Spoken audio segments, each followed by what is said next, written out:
What is your solution to bring about male happiness in the West? Mine is men get married, have children, and provide. What is yours? That's a big question. I think an affirmation of their emotions, their emotional states. We've tried that. I think an openness to allowing men to express themselves in whichever way they want, even if that is in a more effeminate way or a Western, typically effeminate way.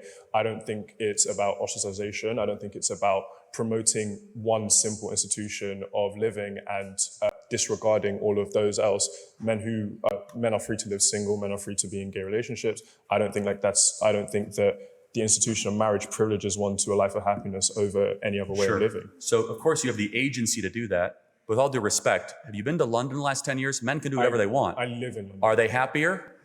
Men can dress how they want. Men can act how they want. They can go to any club. Has it worked? Yeah, but also we've had austerity. There are other factors outside of simply just. Do you see what you're doing? Respectfully, factors. You're scrambling for an excuse to get away from the truth that's right in front of you. I mean, maybe men should get married and have children. Okay, but I think because it's worked for 2,000 years. I just think it's a very dishonest way to go about this argument. That there's only one issue. Interesting. Can I challenge you on that though? Sure. Why is it that the men of much poorer African and Asian countries don't have suicide issues, yet they have no money? How do we know that? Oh, we know, again, by empirical third-party reported data from the UN, from the US State Department, there is not a suicide crisis in sub-Saharan Africa. There's not a suicide crisis in Southeast Asia with young men.